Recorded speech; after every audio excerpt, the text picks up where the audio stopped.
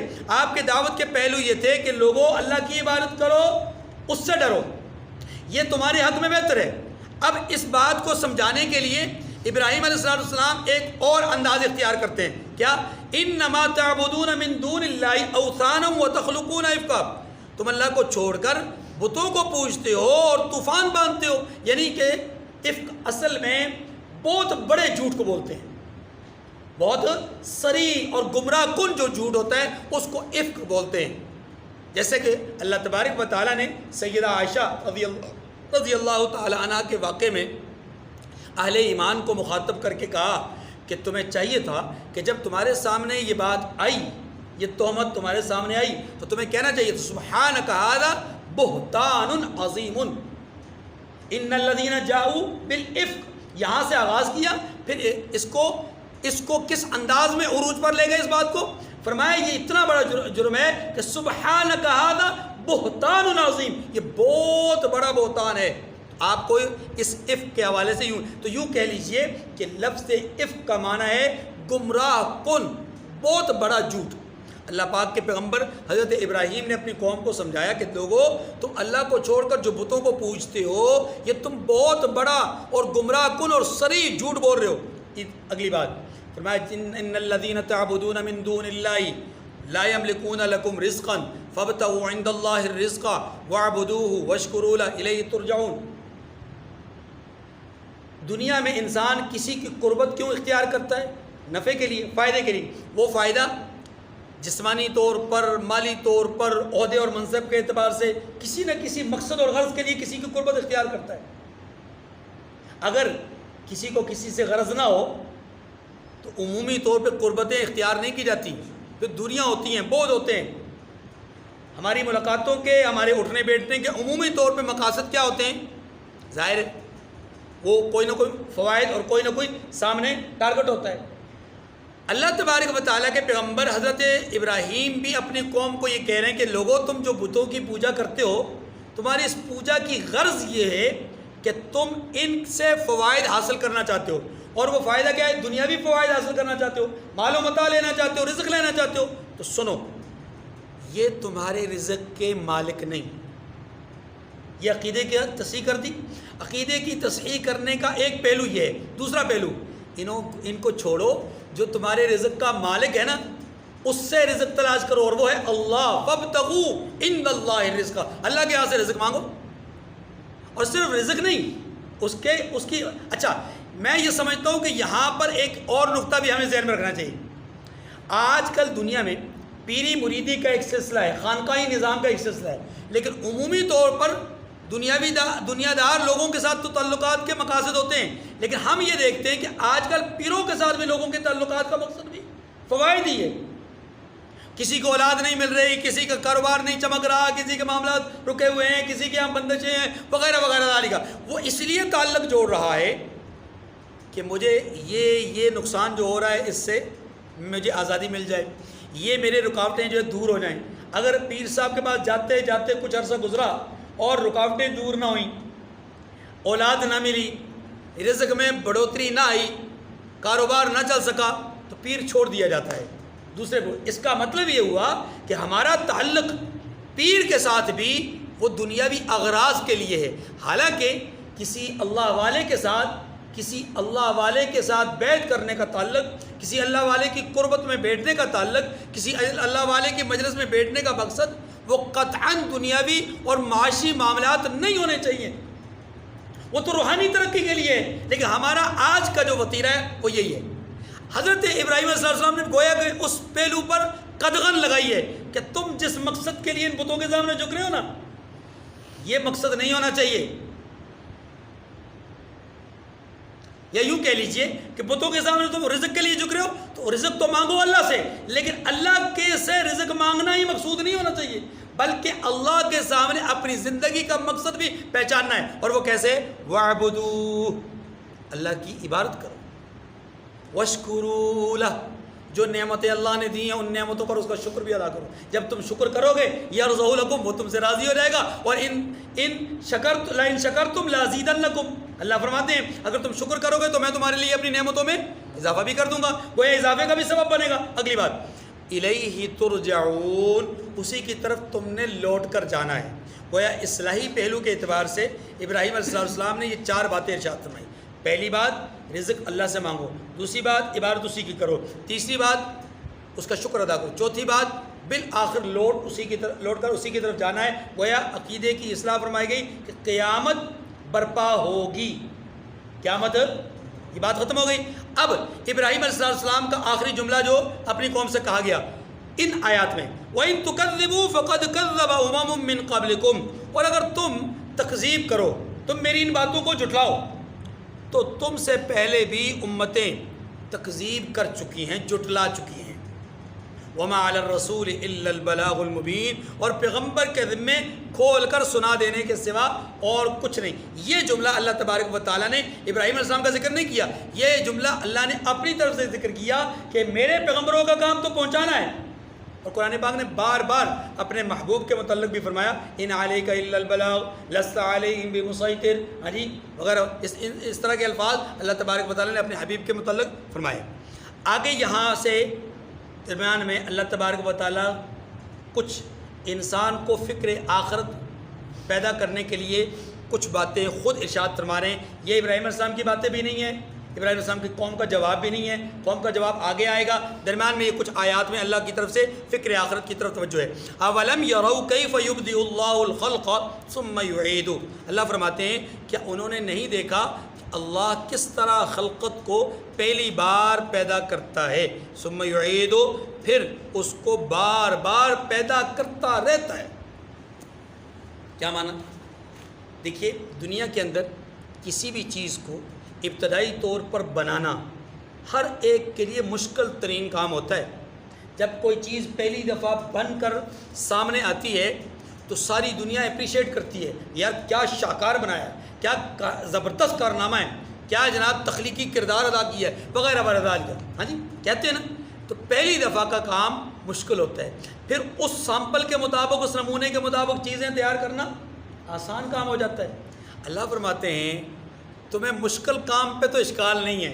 ذرا ان آیات کا مطلب سمجھیں. مشکل کام پہ تمہیں اعتراض نہیں ہے کہ تمہیں پہلی دفعہ کس نے پیدا کیا، اس پر اعتراض نہیں. کہ کیسے پیدا کر لیا، اس پر اعتراض نہیں. کیوں کر بنا لیا، اعتراض نہیں. ہاں جی کس چیز سے بنا لیا، اعتراض نہیں. لیکن جب تم مر جاؤ گے، مٹ جاؤ گے، دوبارہ تمہیں پیدا کیا جائے گا، ہم نے کہا تو تمہیں اعتراض ہو گیا. یہ بات یہاں پر اصل میں سمجھائی جائے کہ دیکھتے نہیں کہ اللہ نے کیسے مخلوق کو پہلی دفعہ پیدا کیا، اور پہلی دفعہ پیدا کیا صرف پیدا نہیں کیا پہلی دفعہ، بلکہ اللہ اس کے بعد پیدا کرتا رہتا ہے. جنات کو بنایا تو پہلے جن کو بنایا تو پھر جنات کو بناتا رہتا ہے. فرشتوں کو بنایا تو فرشتوں کو بناتا رہا. اتنی مخلوق بنا دی فرشتوں کی کہ 70,000 صبح تو 70,000 شام کو عرش کے گرد طواف کرتے ہیں. اور ایک فرشتے کو ایک دفعہ موقع مل جائے تو دوبارہ قیامت تک اس کو مہلت اور موقع نہیں ملے گا. یہ اللہ کی شان ہے. بات سمجھ لیں. اسی طریقے سے پہلے انسان کو بنایا آگ، پانی، مٹی، ہوا سے، اس کے بعد دوسرے انسان کو بنایا ان کی پسلی سے، پھر ان کے دونوں کے تعلق سے آگے سلسلہ انسانیت کو چلایا، اور اتنا چلایا کہ وہ ایک انسان جسے اللہ نے خلقتہ بیدی کہا تھا، اس ایک انسان کے بعد اب دنیا میں اربوں لوگ موجود ہیں، اور اربوں لوگ دنیا سے جا چکے ہیں، پتہ نہیں آنے والے وقتوں میں کتنے انسان پیدا ہوں گے۔ تو اللہ ایک دفعہ پیدا کیا، پھر پیدا کرتا رہتا ہے، یہ مفہوم ہر مخلوق کو اسی طرح دیکھ لیجیے۔ ان ذالک علی اللہ یسیر، اللہ نے تو بات ہی مکمل کو فرما دی، فرمایا یہ اللہ کے لیے آسان ہے۔ کیا مانا؟ یعنی یہ جو دوبارہ بنانا ہے نا، یہ اللہ کے، تمہارے نزدیک مشکل ہوگا، اللہ کے نزدیک مشکل نہیں ہے۔ اگر تمہیں ذرا اندازہ نہیں کہ اللہ کیسے اپنے نافرمانوں کو انجام بد کا شکار کرتے ہیں، ذرا فرمایا قل سیروا فی الارض، ذرا زمین میں چل پھر کر دیکھو، فانظروا کیف بدا الخلق ثم اللہ ینشئ النشأۃ الآخرہ، یہ بھی تو دیکھو نا کہ اس نے کس طرح خلقت کو پہلی دفعہ پیدا کیا، مخلوق کو پہلی دفعہ پیدا کیا، پھر اللہ ہی پچھلی پیدائش پیدا کرے گا۔ کیا مانا؟ اللہ دوبارہ بھی ان کو پیدا کرے گا۔ اس سے اشارہ ہے کہ آپ جائیے، جا کر بستیوں میں دیکھیے، وہ بستیاں جو آباد تھیں، کبھی متمدن زندگی گزارتی تھیں، کیسے ان کی آبادیاں کھنڈرات کی علامت بنی، کھنڈرات بنی ہوئی ہیں، کیسے ان کے نام و نشان تک ہم نے مٹا دیے، آثار تک مٹا دیے ہیں۔ آپ قوم لوط کو ہی لے لیجئے، یہ قوم جس جگہ پہ آباد تھی، اس جگہ کو اللہ نے اس مٹی کو ہی ختم کر دیا، وہاں پانی کر دیا، اور پانی بھی اتنا زہریلا، اتنا غلیظ قسم کا پانی، کوئی بھی زندہ چیز اس میں جائے تو مر جائے، اس کو بحر میت کہتے ہیں۔ یہ وہ بستی ہے، یہ وہ جگہ ہے جہاں پر قوم لوط آباد تھی، اللہ نے زمین سے ہی اس کا نام و نشان مٹا دیا، پانی کھڑا کر دیا، اور پانی بھی وہ جو نفع مند نہیں، انتہائی نقصان دہ۔ ان اللہ علی کل شیء قدیر، بے شک اللہ ہر چیز پر قادر ہے۔ یعذب من یشاء ویرحم من یشاء، وہ جسے چاہے عذاب دے اور جس پر چاہے رحم کرے۔ وَإِلَيْهِ تُقْلَبُونَ، اور اسی کی طرف لوٹائے جاؤ گے۔ دیکھیے جی، اور کیجیے، اللہ جس کو چاہے عذاب دے، جس پر چاہے رحم کرے۔ اس جملے سے بظاہر یوں معلوم ہوتا ہے کہ شاید اللہ تبارک و تعالیٰ کے ہاں بھی کچھ پسند ناپسند کے معاملات ہوں گے۔ اس کا جواب یہ ہے کہ نہیں، اس کا جواب ہے کہ ایسا نہیں ہے۔ سمجھیے ذرا، اس جملے میں جو کہا جا رہا ہے اس کو سمجھیے۔ اس جملے میں بنیادی طور پر اس ذہنیت کی تردید کی جا رہی ہے جو ہمارے ہاں دنیا میں پائی جاتی ہے۔ کیا کہ جی اگر کوئی مجرم پکڑا جاتا ہے تو با اثر قوتیں اپنے اثرات مرتب کر کے اسے سزا سے، گرفت سے بچا لیتی ہیں، سزا میں کمی کروا لیتی ہیں۔ ہاں جی، کسی کی سزائے موت بنتی ہو، صاحب کسی کی سزائے موت بنتی ہو تو کوئی غلطی سے یہ جان بوجھ کر یا اپنے سورسز استعمال کر کے سزائے موت کے بجائے عمر قید لکھ دے اور بس بات بن جائے۔ دنیا میں ہو سکتا ہے، لیکن اللہ کے ہاں ایسا نہیں ہے۔ اللہ پاک یہی سمجھانا چاہ رہے ہیں، اللہ کے ہاں ایسا، اللہ اپنی منشا سے رحم فرمائیں گے، اپنی منشا سے عذاب دیں گے۔ اللہ کے ہاں معاملات میں دخل اندازی کرنے والا کوئی نہیں، اور وہ جو اس کی منشا ہوگی وہ منشا بھی غیر قانونی نہیں ہے، پسند ناپسند کا معاملہ نہیں ہے وہاں پر، بلکہ وہاں پر بھی پیچھے اصول کار فرما ہے۔ اور اصول کیا ہے؟ اصول وہی ہے کہ وما خلقت الجن والانس الا لیعبدون، جو جس قدر اطاعت میں آگے ہوگا وہ اسی قدر اللہ کی طرف سے رحمت کا مستحق ہوگا، جو جس قدر اطاعت میں پیچھے ہوگا اتنا ہی رحمت سے دور ہوگا۔ یہی معنی ہے یعذب من یشاء ویرحم من یشاء کا۔ بات سمجھ گئی جی؟ اگلی بات، وما انتم بمعجزین فی الارض ولا فی السماء وما لکم من دون اللہ من ولی ولا نصیر۔ یہاں دو طرح کی باتوں کی یہاں پر بھی تردید ہے، دو طرح کے نظریات۔ پہلا نظریہ یہ ہے کہ دنیا میں انسان یہ سمجھتا ہے کہ یار میں بچا کے نا کہیں چھپ چھپا کر کے رکوش ہو کر کے جو ہے وہ زندگی گزار لوں گا، میں بچ جاؤں گا قانون کے جو ہے وہ شکنجے سے، قانون کے کٹہرے میں جانے سے بچ جاؤں گا، میں پکڑ سے بچ جاؤں گا۔ اللہ فرماتے ہیں وما انتم بمعجزین فی الارض ولا، نہ زمین میں نہ آسمان، دنیا آخرت میں کہیں بھی تم اس سے آگے نہیں جا سکتے، اس کو عاجز نہیں بنا سکتے، اس کے قانون پر تم غالب نہیں آ سکتے، یا یوں کہہ لیجئے کہ تم بچ نہیں سکتے۔ ایک بات یہ فرمائی، اور دوسری بات فرمائی وَمَا لَكُم مِّن دُونِ اللَّهِ مِن وَلِيٍّ وَلَا نَصِيرٍ۔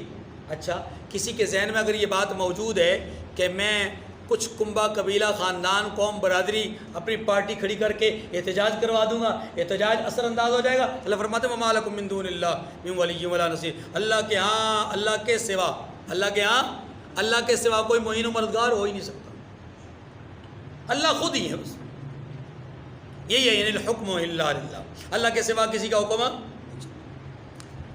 والذین کفروا بآیات اللہ ولقائہ اولئک یئسوا من رحمتی واولئک لهم عذاب علیم۔ فرمایا جن لوگوں نے اللہ کی آیتوں سے اور اس کے ملنے سے انکار کیا وہ میری رحمت سے نا امید ہو گئے اور ان کو درد دینے والا عذاب ہوگا۔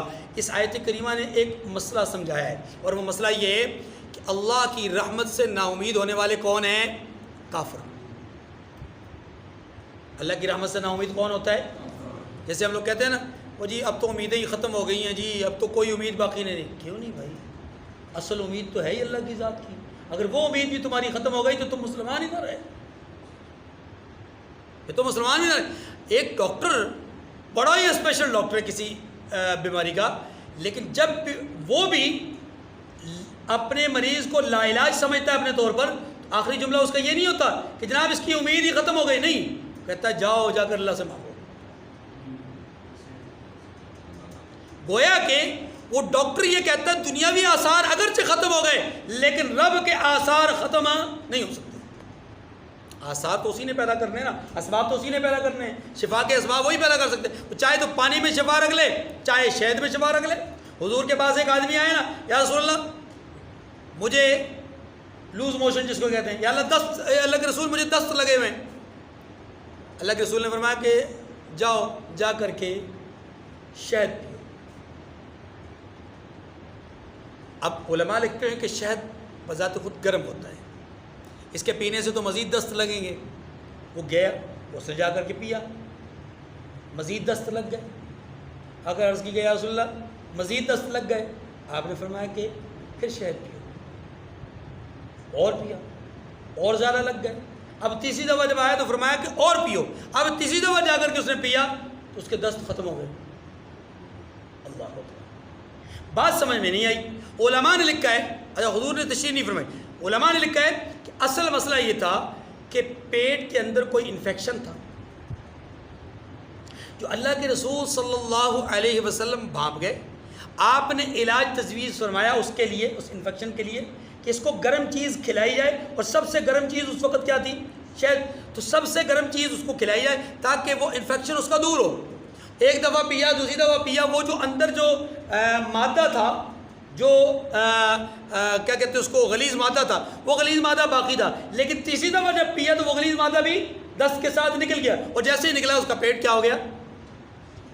تو بات یہ ہے کہ اللہ تبارک و تعالیٰ کا یہ نظام ہے، اللہ کا یہ نظام ہے۔ اس نظام میں اللہ نے، یاد رکھیے کہ مایوسی کو کفر قرار دیا ہے۔ ڈاکٹر بھی اسباب کے درجے میں بے شک وہ لا علاج کرتا ہے، لیکن وہ کہتا ہے کہ مایوس نہیں ہونا، اللہ کی ذات سے امید رکھو، جاؤ دعائیں کرو، اس کی خدمت کرو۔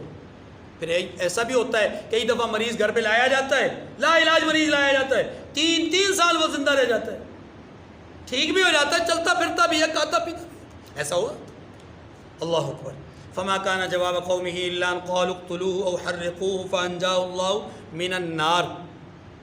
اب یہاں سے اس آیت سے، آیت نمبر 24 سے ابراہیم علیہ السلام کی قوم کا جواب سمجھنے سے پہلے ذرا ایک بات سمجھیے۔ ابراہیم علیہ السلام کے اس واقعے کو ایمان اور آزمائش کے تناظر میں بیان کیا گیا۔ ابراہیم علیہ السلام پر جتنی آزمائشیں آئی ہیں، اگر ان آزمائشوں پر غور کیا جائے تو شاید وہ بہت زیادہ آزمائشیں ہیں۔ ابراہیم علیہ السلام کو 7 سال قید رکھا گیا، آپ کو گھر سے نکالے جانے کی دھمکی آپ کے والد نے دی، آپ کی قوم نے آپ کو قتل کرنے کی دھمکی دی، یہاں پر موجود۔ آپ کی قوم نے اپنے وقت کے بادشاہ نمرود سے مطالبہ کر کے آپ کو شہید کرنے کا پورا پلان کیا، 3 ماہ یا 4 ماہ تک ایندھن جمع کیا اور آگ لگائی، اور اس کائنات کی سب سے بڑی آگ اس زمانے میں جلائی گئی ایک انسان کو جلانے کے لیے، رسیوں میں باندھ کر کے منجنیق کے ذریعے سے آپ کو آگ کے اندر ڈالا گیا، آگ بجھ گئی، رسیاں جل گئیں، لیکن آپ کے وجود کو، آپ کے بالوں کو، حتیٰ کہ آپ کے لباس تک کو کچھ بھی نہیں ہوا۔ جلنا بڑی دور کی بات تھی، اس آگ کے دھوئیں اور خاک اور اس آگ کے اثرات نے آپ کے لباس کو گندا تک نہیں کیا۔ مزید برآں یہ کہ آپ اس آگ میں اللہ کی نعمتوں سے لطف اندوز ہوتے رہے۔ آپ کو اپنے گھر سے نکالا گیا، آپ اس ایک عرصے تک اپنی قوم کو دعوت دیتے رہے، آپ کی قوم نہ مانی، صرف 2 لوگوں نے آپ پر ایمان لایا، 2 لوگ آپ پر ایمان، ایک آپ کے سگے بھتیجے جناب لوط علیہ السلام، جو کہ آپ کے بھائی حاران کے بیٹے تھے، آپ کے بھائی حاران کے بیٹے تھے، اور ان دونوں کے یعنی حاران اور ابراہیم علیہ السلام، ان کے والد کا نام آزر، قرآن پاک نے بیان کیا۔ یہ لوط علیہ السلام سگے بھتیجے، بعض نے ان کو بھانجا بھی لکھا ہے، لیکن قرآن پاک کی روشنی میں آپ کے سگے بھتیجے یہ بنتے۔ تو آپ کے یہ بھتیجے اور آپ کی بیوی حضرت سارہ رضی اللہ تعالیٰ عنہ، یہ 2 لوگ آپ پر ایمان لائے۔ قرآن پاک نے ان کی ہجرت کا ذکر کیا، یہاں پر موجود ہے۔ یہ دونوں ہجرت کر کے یہاں سے گئے، بابل شہر سے ہجرت کی، پہلے یہ گئے مصر جس کو بولتے ہیں، مصر گئے، اور مصر سے پھر آپ کے یعنی بھتیجے حضرت لوط علیہ السلام کو شرق اردن کی طرف نبی بنا کر کے اللہ نے مبعوث فرمایا، یہ ادھر مبعوث ہو گئے، اور آپ اپنی بیوی حضرت سارہ رضی اللہ تعالیٰ عنہ کو لے کر کے یہاں سے مصر سے آگے بڑھنا چاہ رہے تھے۔ یہاں ایک واقعہ پیش آیا، اس واقعے کے تناظر میں حضرت ہاجرہ علیہ السلام بھی آپ کے نکاح میں آ گئیں۔ یوں یہ 2 خواتین لے کر کے آپ یہاں سے نکلتے ہیں اور ارض شام پہنچتے ہیں، شام سے پھر ارض فلسطین پہنچتے ہیں، اور ارض فلسطین پہنچ کر کے آپ کو حکم ہوتا ہے، آپ کا بیٹا پیدا ہوتا ہے، اور اس کا نام کیا ہے؟ حضرت اسماعیل، جو کہ ہاجرہ علیہ السلام کے بطن سے پیدا ہوئے۔ حضرت سارہ سے نکاح پہلے ہوا تھا، لیکن ابھی ان کے یہاں سے اولاد نہیں ہوئی۔ حضرت اسماعیل کو لے کر کے، حضرت ہاجرہ کو لے کر کے آپ کو حکم ہوتا ہے کہ آپ ارض مقدس مکہ مکرمہ چلے جائیں، وہاں جا کر کے اپنی بیوی بچے کو چھوڑ دیں۔ وہ ایک واقعہ، وہاں پر آپ ان کو چھوڑ کر کے چلے جاتے ہیں، آپ وہاں پر آزمائش دیکھیں، بیوی کو بچے کو تنے تنہا چھوڑ دینا، راستے کی اپنا مشکلات، بھتیجے کی علیحدگی کے مشکلات، پھر آپ ایک شہر سے دوسرے شہر، دوسرے سے تیسرے سے چوتھے مقام پر فلسطین میں جا کر کے آباد ہوتے ہیں، اور یہاں پر آپ کے ہاں دوسرا بیٹا پیدا ہوتا ہے، جو کہ حضرت سارہ کی اولاد میں سے حضرت اسحاق۔ آپ علیہ السلام کبھی مکہ تو کبھی فلسطین، آپ اس کے درمیان چکر لگا رہے ہیں، اور یہ ایک طویل سفر ہے، سینکڑوں میل کا سفر ہے، اور اس سفر کو آپ طے کر رہے ہیں، آ رہے ہیں جا رہے ہیں، پھر آپ کو خانہ کعبہ کی تعمیر کا حکم ہوتا ہے۔ یہ ساری مشکلات، ساری تکالیف جناب ابراہیم کس کے لیے برداشت کر رہے ہیں؟ ایمان کی وجہ سے۔ ایمان اور آزمائش یہ ایک دوسرے کے ساتھ لازم ملزوم ہے۔ اسی کے تناظر میں حضرت لوط علیہ السلام کا واقعہ بھی آگے آ رہا ہے، اس کو پہلے دیکھ لیجئے۔ حضرت ابراہیم کی قوم نے آپ کو جواب کیا دیا؟ فما کان جواب قومه الا ان قالوا اقتلوه او حرقوه فانجاه الله من النار۔ تو ان کی قوم کے لوگ جواب میں بولے تو یہ بولے، یعنی جواب میں انہوں نے صرف یہی کہا، کیا کہا؟ کہ اسے مار ڈالو یا جلا دو، مگر اللہ نے ان کو آگ کی سوزش سے یعنی آگ کی جلن سے، آگ کے نقصان سے بچا لیا۔ دیکھیے پرویزی ایک فتنہ ہے، پرویزی ایک فرقہ ہے، فتنہ ہے۔ اس پرویز نے، غلام احمد پرویز نے یہ بات کہی کہ حضرت ابراہیم کو آگ میں نہیں ڈالا گیا۔ یہ مولوی جھوٹ بولتے ہیں۔ مولوی جب بھی کوئی بات ہوتی ہے، کوئی بھی اپنا نظریہ پیش کرتا ہے، فوراً اس کے منہ پر جو پہلا لفظ یا نوکے زبان پر رکھا ہوتا ہے وہ کیا ہوتا ہے؟ مولوی کیسے کہتے ہیں؟ پر قرآن کہہ رہا ہے، قرآن کہہ رہا ہے کہ ابراہیم علیہ السلام کو آگ میں ڈالا گیا۔ اگر آگ میں نہیں ڈالا گیا تو قرآن نے سورۃ الانبیاء میں کیوں کہا قلنا یا نار کونی بردا وسلاما علی ابراہیم؟ اے آگ ابراہیم پر ٹھنڈی اور سلامتی والی بن جاؤ، کیوں کہا؟ جب آگ میں ڈالا ہی نہیں گیا تو آگ کو کیوں کہا جا رہا ہے ٹھنڈی اور سلامتی والی بن جاؤ؟ آگ کے اندر تو تپش اور حرارت ہے۔ تو کہنے کا مقصد یہ ہے کہ آگ کی طرف ابراہیم کو لے جایا گیا، ابراہیم کو ڈالا گیا، تبھی تو آگ کو کہا گیا ٹھنڈی بھی بن جا، اور ٹھنڈی بھی ایسی مت بننا کہ جو نقصان دے، بلکہ سلامتی والی بننا۔ یہاں پر بھی کہا گیا فَأَنْجَاهُ اللَّهُ مِنَ النَّارِ، اللہ نے ان کو آگ کی جلن سے، آگ کی تکلیف سے، آگ کے نقصان سے بچا لیا۔ اس کا مطلب آگ تھی تو نقصان سے بچایا نا۔ آگے ان فی ذلک الآیات لقوم یؤمنون، جو لوگ ایمان رکھتے ہیں ان کے لیے اس میں نشانیاں ہیں، جو ایمان لانے والے ہیں اس کے لیے نشانی۔ وقال انما اتخذتم من دون اللہ اوثانا مودۃ بینکم فی الحیاۃ الدنیا، اور ابراہیم علیہ السلام نے کہا کہ تم جو اللہ کو چھوڑ کر بتوں کو لے بیٹھے ہو، یعنی بتوں کو تم نے اختیار کر لیا ہے، تو دنیا کی زندگی میں باہم دوستی کے لیے۔ توجہ، اس جملے کا معنی کیا ہے؟ اس جملے کا معنی یہ کہ تم جو بتوں کی پوجا کرتے ہو، یہ بتوں کی پوجا کی وجوہات کیا ہیں؟ ابراہیم علیہ السلام کے اس جملے کے 2-3 مطلب ہیں۔ ایک مطلب یہ ہے کہ تم ان کے ساتھ بتوں کی پوجا کے معاملے کو اس لیے کر رہے ہو کہ آپس کی دوستیوں کی وجہ سے ان کا ان کے ساتھ تعلق ہے، تو وہ پوجا کرنے والے ہیں، ان کو دیکھ کر کے ان کے تعلق والا بھی پوجا کر رہا ہے، ان کے تعلق والا بھی پوجا کر رہا ہے، تو دوستی اور تعلق کی وجہ سے۔ جیسے ہوتا ہے نا ہمارے زمانے میں ایک جملہ، ایک اصطلاح مشہور ہے ذیشان صاحب، ایک اصطلاح مشہور ہے، اگر آپ نے سنی ہو، پیر بھائی، سنا ہے؟ یہ کن لوگوں کو کہا جاتا ہے؟ ایک آدمی چکوال کا ہے، ایک آدمی نیپال کا ہے، ایک آدمی امریکہ کا ہے، ایک آدمی افریقہ کا ہے، یہ سب لوگ ایک پیر سے بیعت ہیں، تو کہتے ہیں جی یہ سارے کیا ہیں؟ پیر بھائی ہیں۔ سارے کیا ہیں؟ مختلف علاقوں سے، مختلف قبائل، نسلوں، رنگوں سے ان کا تعلق، اور ایک پیر کی بیعت ہے تو کہتے ہیں پیر بھائی ہے۔ اللہ پاک کے پیغمبر حضرت ابراہیم نے فرمایا کہ تم جو ان بتوں کی پوجا کرتے ہو نا، یہ پیر بھائی تم بن گئے ہو، یعنی تمہارے ایک دوسرے کے ساتھ تعلق کی وجہ سے تم نے اس تعلق کی لاج رکھتے ہوئے اس کی پوجا شروع کر دی۔ ایک معنی تو یہ۔ دوسرا معنی یہ کہ ان کی پوجا کی وجہ سے تمہاری دوستیاں بن گئی۔ پہلا مطلب کیا تھا کہ دوستیوں کی وجہ سے پوجا کر رہے ہو، دوسرا مطلب کیا ہے کہ اس پوجا کی وجہ سے تم نے دوستیاں قائم کر لی ہیں۔ ایک جمع غفیر تمہارا جمع ہو گیا، جماعتیں تمہاری بن گئی ہیں۔ اور تیسرا اس کا معنی یہ بھی ہے کہ تم یہ جو بتوں کی پوجا کر رہے ہو، یہ محبت کی وجہ سے، تمہاری بتوں کے ساتھ محبت ہے، حالانکہ محبت صرف کس کے ساتھ ہونی چاہیے؟ اللہ کے ساتھ۔ کس کے ساتھ ہونی چاہیے؟ تو تمہاری یہ محبتیں، تمہاری یہ دوستیاں، تمہاری یہ پیر بھائیوں کا معاملہ، یا تمہارا تعلقات، یہ سارے کے سارے کیا ہیں؟ فرمایا کہ دنیا ہی کے لیے ہیں، آخرت کے لیے نہیں ہیں۔ ثم یوم القیامت یکفر بعضکم ببعض ویلعن بعضکم بعضا، کل قیامت کے دن کا نقشہ اللہ نے 2 جملوں میں یہاں پر بیان کر دیا۔ فرمایا کہ پھر قیامت کے دن تم ایک دوسرے کی دوستی سے انکار کرو گے اور ایک دوسرے پر لعنت بھیجو گے۔ سورۃ الاعراف پڑھیے، سورہ ابراہیم پڑھیے، آپ کو ہم نے پڑھا، اس میں پتہ چلتا ہے کہ حضرت حق اللہ جل شانہ فرماتے ہیں کہ قیامت کے دن یہ جو اتباع کرنے والے ہیں اپنے متبوعین کا انکار کریں گے، اور متبوعین اپنی اتباع کرنے والوں کا انکار کریں گے۔ یہ پوجنے والے جن کو پوجتے ہیں وہ ان کا انکار کریں گے، یہ ان کا انکار کریں گے، یہ ان پر لعنت بھیجیں گے، وہ ان پر لعنت بھیجیں گے۔ بات ہماری تو قرآن پاک نے اسی کی طرف اشارہ کیا۔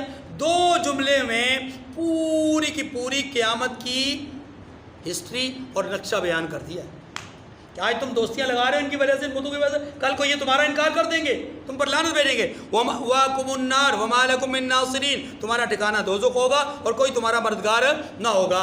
یہ بات ختم ہو گئی۔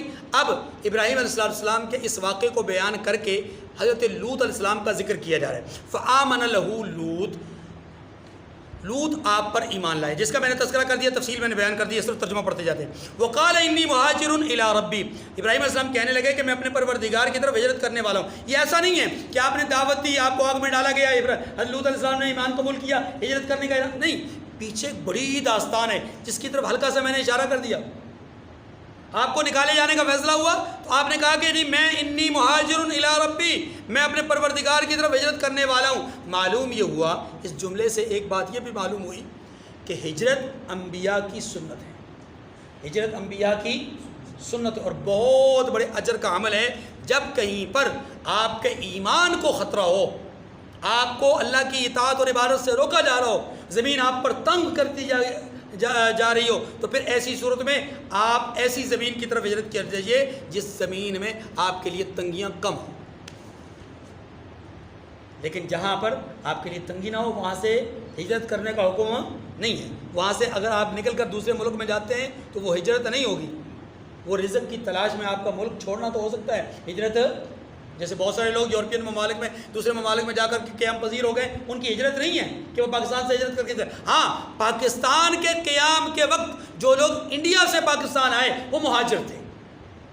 وہ آئے کیوں تھے؟ اس لیے کہ وہاں ان کے لیے ان کے ایمان اور عبادات کو تنگ کر دیا گیا تھا. انہو هو العزیز الحکیم، بے شک کہ وہ غالب حکمت والا ہے.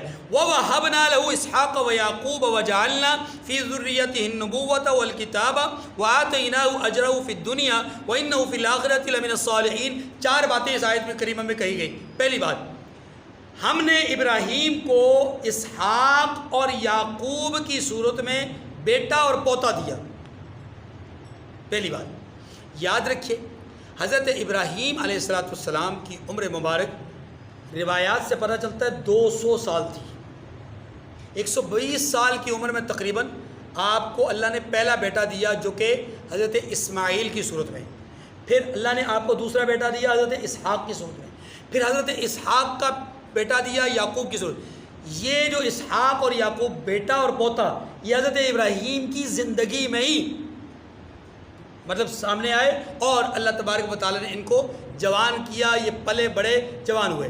تو اللہ تبارک و تعالیٰ پہلی بات تو یہ ارشاد فرمائی. دوسری بات ارشاد فرمائی کہ ہم نے ابراہیم کی اولاد میں نبوت اور کتاب کو جاری کیا.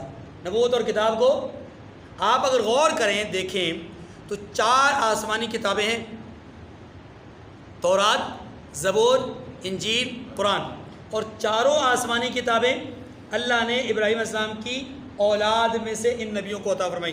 حضرت داؤد، حضرت موسیٰ، حضرت عیسیٰ، حضرت پاک صلی اللہ علیہ وسلم. یہ بات بھی درست ہے. اللہ نے اس کے بعد یعنی حضرت ابراہیم کے بعد جتنے بھی نبی مبعوث فرمائے وہ سارے نبی حضرت ابراہیم کے 2 بیٹوں کی اولاد میں سے اسماعیل اور اسحاق کی اولاد میں سے مبعوث فرمائے.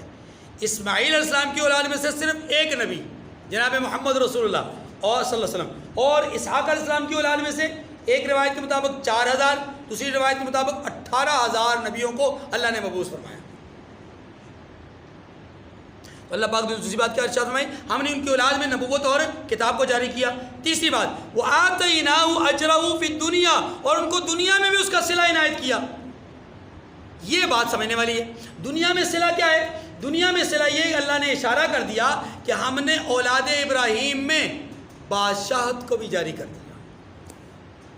آپ دیکھیے نا، نبوت اور بادشاہت دونوں اکٹھی ہیں. حضرت داؤد، حضرت سلیمان کو پاس نبوت بھی ہے، بادشاہت بھی ہے. اور اگر صرف بادشاہت کو دیکھا جائے، صرف بادشاہت کو، تو تب بھی وہ حضرت ابراہیم ہی کی اولاد میں سے. یہ جو جتنے بڑے بڑے بادشاہ گزرے یہ بڑے بادشاہ کہاں سے؟ حضرت ابراہیم علیہ السلام کی اولاد میں سے. اس لیے یاد رکھیے کہ حضرت ابراہیم علیہ السلام کے متعلق اللہ نے تیسری بات فرمائی، ہم نے دنیا میں بھی ان کو اجر دیا. دنیا میں بھی ان کو اچھا اجر کا ایک معنی اور بھی ہے. اجر کا ایک معنی اور معنی کیا ہے کہ ہم نے ان کا نام روشن کیا. کس کا؟ ابراہیم علیہ السلام کا. اولاد کا نہیں، ابراہیم علیہ السلام کا. ابراہیم علیہ السلام کا آج بھی نام روشن ہے. ہندو بھی مانتے ہیں، سکھ بھی مانتے ہیں، مشرک بھی مانتے ہیں، مومن بھی مانتے ہیں، کافر بھی مانتے ہیں، یہودی بھی مانتے ہیں. ساری دنیا کی اقوام ابراہیم علیہ السلام کو مانتی ہیں. تو یہ ان کا نام ہے، ان کا اجر ہے. چوتھی بات وَإِنَّهُ فِي الْآخِرَةِ لَمِنَ الصَّالِحِينَ، اور وہ آخرت میں بھی نیک لوگوں میں ہوں گے. کیا معنی؟ معنی یہ ہے کہ ابراہیم علیہ السلام آخرت میں بلند ترین مرتبہ کے حامل لوگوں میں ہوں گے، اور اس میں کوئی شک نہیں. نبی ہیں اور ابو الانبیاء ہیں، رسول اللہ صلی اللہ علیہ وسلم کے جد امجد ہیں، اس لیے آپ کا مرتبہ اور مقام بہت بلند ہے. بات ختم ہو گئی. اب اگلی بات وَلُوطًا إِذْ قَالَ، اب لوط علیہ السلام کا ذکر ہے. وَلُوطًا إِذْ قَالَ لِقَوْمِهِ إِنَّكُمْ لَتَأْتُونَ الْفَاحِشَةَ مَا سَبَقَكُمْ بِهَا مِنْ أَحَدٍ مِنَ الْعَالَمِينَ. پہلے ذرا تھوڑا سا اجمالی طور پہ بات سمجھ لی. لوط علیہ السلام کی قوم میں ایک نہیں بہت سارے عیوب تھے، لیکن جو سب سے بڑا عیب تھا شرک کے بعد وہ تھا ہم جنس پرستی کا. ہم جنس پرستی. نمبر 2، آپ کی قوم ڈکیٹ تھی، رہزن تھی. نمبر 3، آپ کی قوم میں لوگوں کا راستہ روکنے کا ایک عمل تھا، جو آپ یعنی لوگوں کو راستے میں تنگ کرنے کا ایک عمل تھا. نمبر 4، آپ کی قوم میں گالم گلوچ کا بہت بڑا ایک عیب تھا۔ نمبر 5، یہ لوگ انتہائی بری خصلت کے ایک حامل تھے، اور وہ کیا تھا کہ عام مجلس میں سر عام اپنا، جس کو ہم لفظ میں مہذب لفظ میں استعمال کرتا ہوں، وضو توڑتے تھے باواز بلند، اور اس کو وہ عیب نہیں سمجھتے تھے، ہنستے تھے ایک دوسرے کے ساتھ، مذاق کرتے تھے، یعنی اس کو مذاقاً ایسا عمل کرتے تھے، حالانکہ بڑا قوی عمل ہے، لوگوں کے لیے تکلیف کا اور دوسروں کے لیے دشواری کا، اور خاص طور پہ اگر آپ مقدس مقام پر، برگزیدہ کسی مقام پر بیٹھے ہوئے ہیں، کسی اچھی مجلس میں بیٹھے ہوئے ہیں، وہاں پر اگر اس طرح کی کوئی حرکت ہو جائے تو بہت ہی برا عمل ہے، لیکن یہ کرتے تھے۔ اسی طریقے سے یہ لوگ ایک دوسرے کی عیب جوئی بہت زیادہ کرتے تھے اور گالم گلوچ بہت زیادہ کرتے تھے۔ یہ چند ان کے اندر بری خصلتیں تھیں جن کی وجہ سے اللہ تبارک و تعالیٰ نے ان کو مبتلا عذاب کیا، لیکن اصل جو ابتلا عذاب، یعنی اصل جو ابتلا ان کا تھا وہ یہ تھا کہ یہ ہم جنس پرستی کا شکار ہوئے، اور اللہ تعالیٰ نے اسی کی وجہ سے ان کو سزا دی۔ دیکھیے وَلُوطًا إِذْ قَالَ لِقَوْمِهِ إِنَّكُمْ لَتَأْتُونَ الْفَاحِشَةَ، اور لوط علیہ السلام کے واقعے کو بھی یاد کریے، جب انہوں نے اپنی قوم سے کہا کہ تم بے حیائی کے مرتکب ہو رہے ہو، ما سبقکم بہا من احد من العالمین، تم سے پہلے اہل عالم میں سے کسی نے ایسا کام نہیں کیا۔ اور یاد رکھیے یہ کام پہلی دفعہ اسی قوم نے کیا ہے، اس قوم کے علاوہ یہ کام مخلوقات میں سے صرف 2 مخلوق کرتی ہیں، ایک خنزیر اور دوسرے بندر، خنزیر اور بندر، کہ وہ ہم جنس پرست ہوتے ہیں، ان کے علاوہ کوئی اور مخلوق ہم جنس پرستی کا شکار نہیں ہے، نہ کتے، نہ بیڑیے، نہ درندے، کوئی بھی نہیں۔ اسی لیے لوط علیہ السلام نے کہا کہ تم سے پہلے کبھی کوئی انسان اس جرم بد کا شکار نہیں ہوا، اے بے شرمو بے غیرتو، تم کس کام میں لگے ہو؟ یاد رکھیے ہم جنس پرستی، بد فعلی، یہ جو عمل بد ہے، اسی طریقے سے مشتزنی، یا اسی طریقے سے جانوروں کے ساتھ منہ کالا کرنا، یہ سارے وہ جرائم ہیں جو جرائم زنا سے بھی بدتر ہیں۔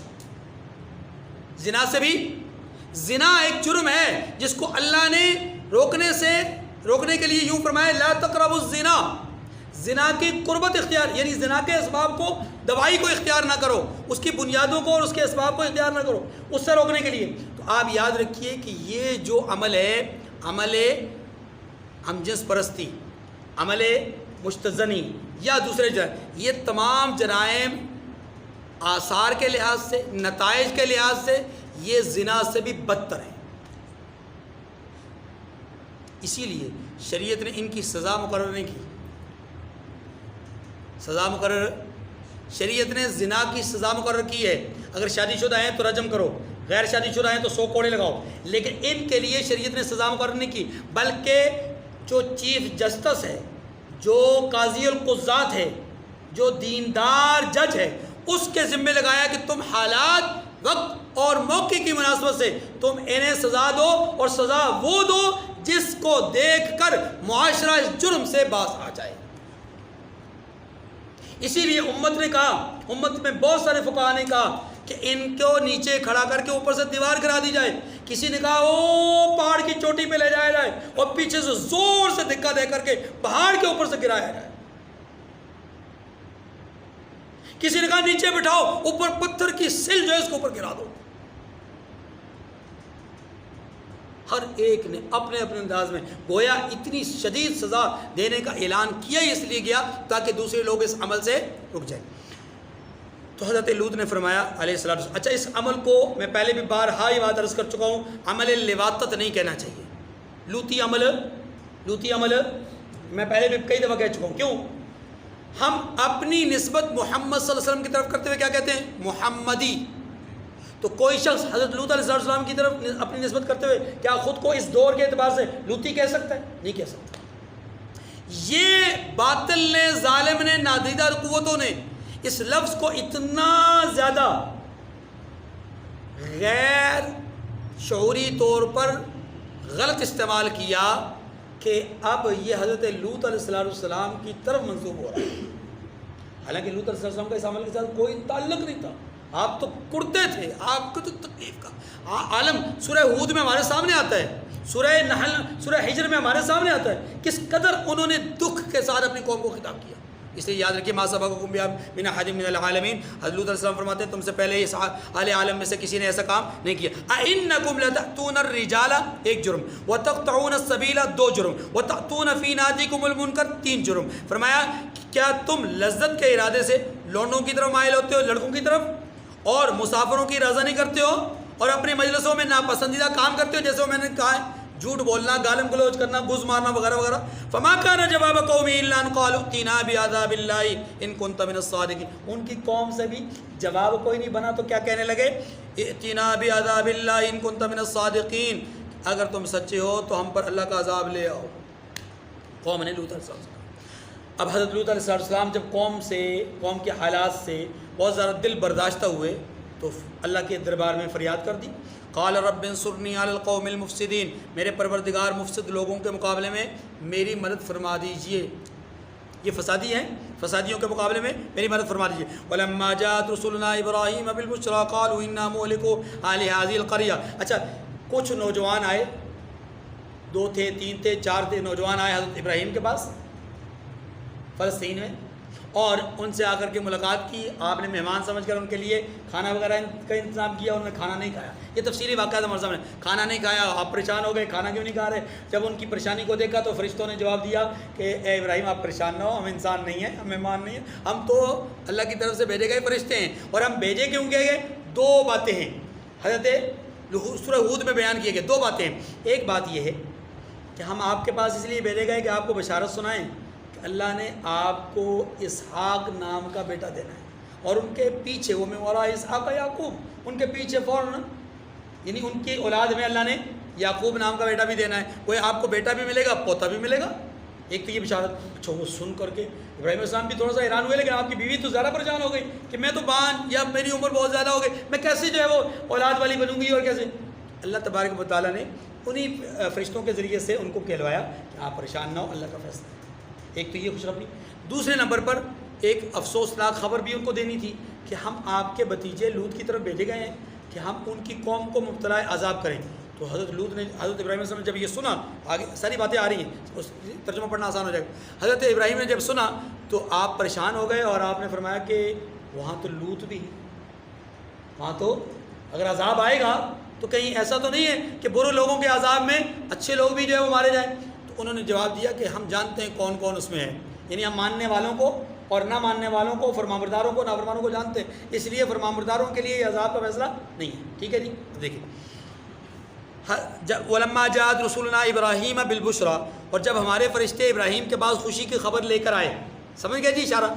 قالوا انا مہلکو اہل هذه القریہ، تو کہنے لگے کہ ہم اس بستی کے لوگوں کو ہلاک کر دینے والے ہیں۔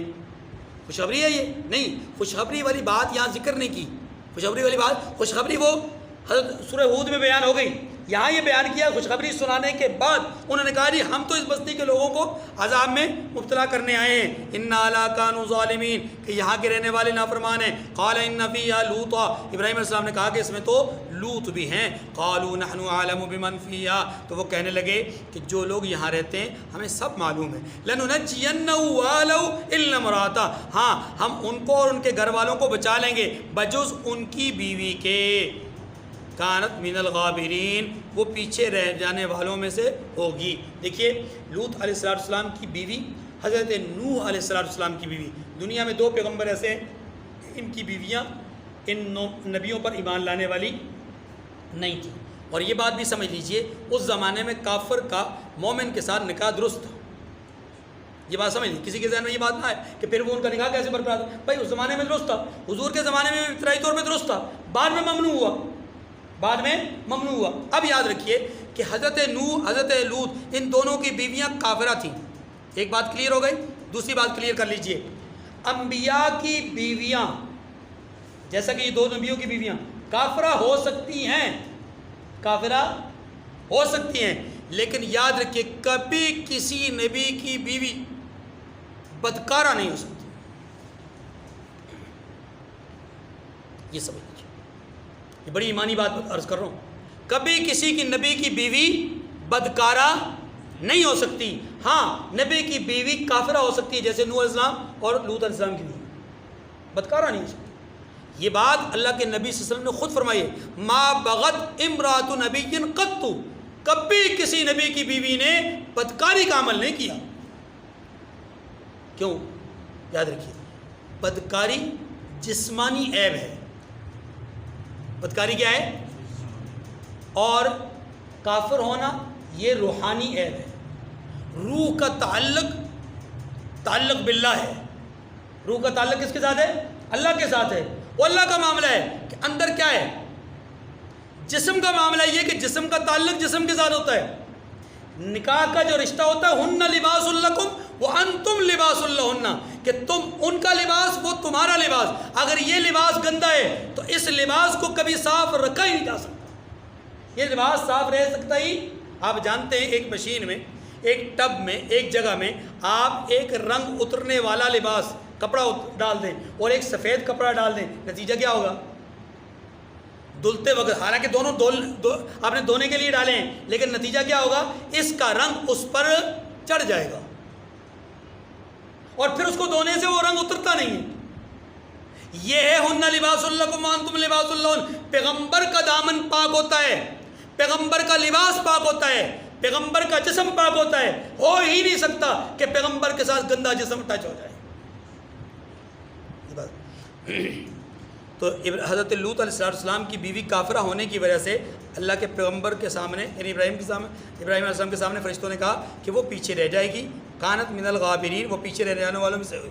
وَلَمَّا جَاءَتْ رُسُلُنَا لُوطًا سِیءَ بِهِمْ وَضَاقَ بِهِمْ ذَرْعًا وَقَالُوا لَا تَخَفْ وَلَا تَحْزَنْ، اور جب ہمارے فرشتے لوط علیہ السلام کے پاس آئے تو وہ ان کی وجہ سے ناخوش اور تنگ دل ہوئے۔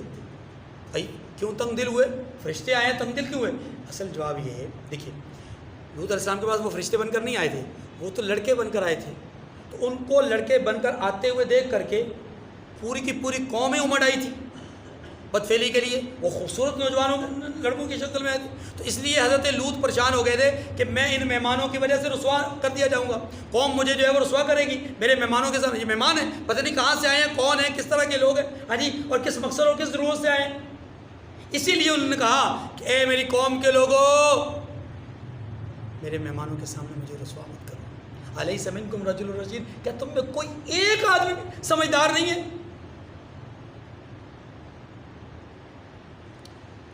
تو حضرت لوط علیہ السلام پریشان ہو گئے، تنگ دل ہو گئے ان کو دیکھ کر۔ وقالو، انہوں نے کہا، لا تخف ولا تحزن، خوف نہ کیجئے، رنج نہ کیجئے۔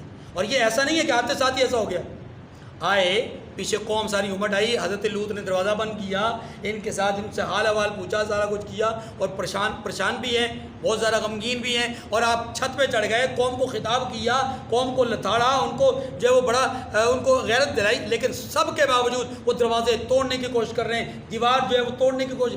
ایسے میں حضرت لوط کی پریشانی کی جب انتہا ہو گئی، لیکن آزمائش میں جب انتہا ہو گئی تو حضرت لوط علیہ السلام سے پھر فرشتوں نے کہا، لا تخف ولا تحزن، آپ پریشان نہ ہو، غمگین نہ ہو، انا منجوک واہلک الا امراتک کانت من الغابرین، ہم آپ کو اور آپ کے گھر والوں کو بچا لیں گے، مگر آپ کی بیوی کے پیچھے رہ جانے آپ کے بیوی کہ وہ پیچھے رہ جانے والوں میں ہوگی، یعنی وہ نہیں بچے گی۔ بس انا منزلون علی اہل هذه القرية رجزا من السماء بما كانوا يفسقون، ہم اس بستی کے رہنے والوں پر اس سبب سے کہ یہ بد کرداری کرتے رہے ہیں آسمان سے عذاب نازل کرنے والے ہیں۔ اب جا کے لوط علیہ السلام کو اطمینان ہوا، فرشتے ہاں جی کیا حکم ہے، میرے لیے اللہ کا کیا حکم ہے، آپ اپنے ماننے والوں کو لے کر کے نکل جائیے راتوں رات، لیکن پلٹ کر پیچھے نہیں دیکھنا، جو مرضی ہو جائے پیچھے مڑ کے۔ آپ بستی سے جو ہی نکلے، پیچھے سے جیسے آسمان کے ٹوٹنے کی آوازیں آ رہی ہیں۔ اللہ اکبر۔ وَلَقَدْ تَرَكْنَا مِنْهَا آيَةً بَيِّنَةً لِقَوْمٍ يَعْقِلُونَ، اور ہم نے سمجھنے والوں کے لیے اس بستی سے ایک کھلی نشانی چھوڑ دی، بحر میت کھلی نشانی۔ وآخر الدعوانا الحمد للہ رب العالمین۔